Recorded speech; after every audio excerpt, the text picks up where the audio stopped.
Hello everyone, it's Cool J Fix It here. The second video, part 2 of 2, on how to refinish and restore your hubcap centers. These particular ones are off a 2011 Toyota Tacoma. That's what the truck looks like without the centers on it. And here's what it looks like with the centers on it. There you go, refurbished. Nice. Looks like brand new.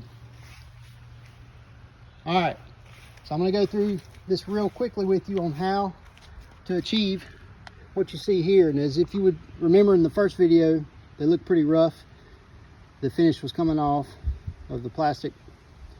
What I did is I took 600 P600 sandpaper and I hand sanded these all around. The more time you spend on these, the better they're going to look. If you can feel it, you'll be able to see it when you get the paint on there, so make sure you can't feel it.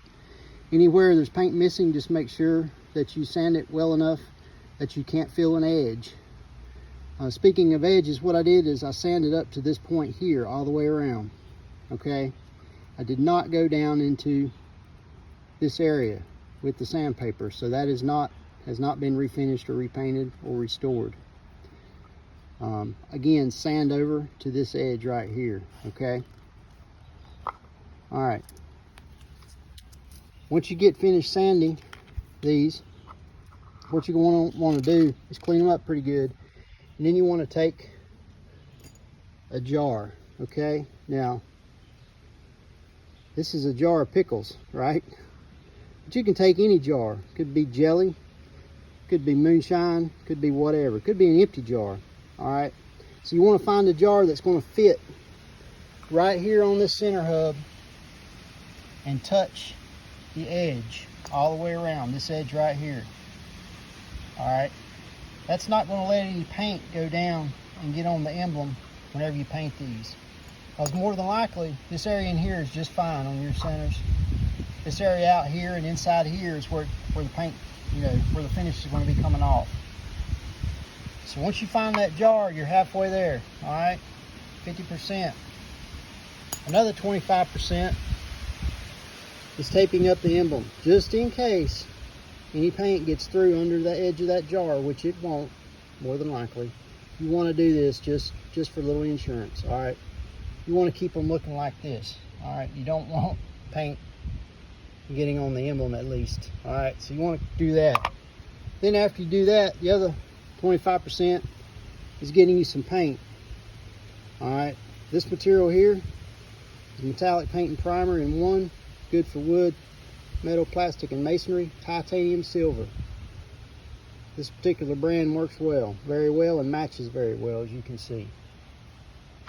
All right, once you get it taped up, you're going to put your jar on there and you're going to start spraying, and you're going to spray about 3 or 4 coats, thin coats. The thinner is the winner, just remember that. Get you about 3 or 4 good coats on there, and this is what your finished product's going to look like.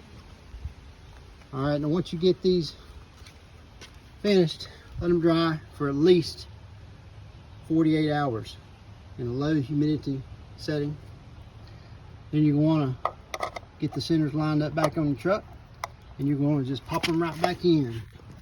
Here we go. I'm going to try to do this while holding this phone. Look at there. Perfecto.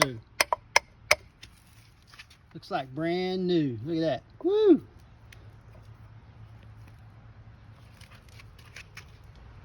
Awesome.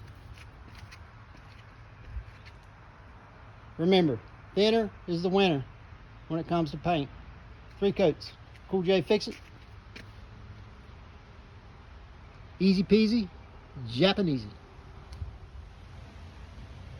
So one last thing I wanted to mention here was the cost of this project. So if you buy these wheel centers from Toyota, you're talking about 70 bucks a piece. All right, times 4, do the math. If you buy an off-brand center, non-Toyota, it's probably about $30 to $35 times 4. Do the math. All right. The paint used for this project, call it 15 bucks. That's on the high end, but you know, whatever. Times 1, do the math. Cool J, fix it.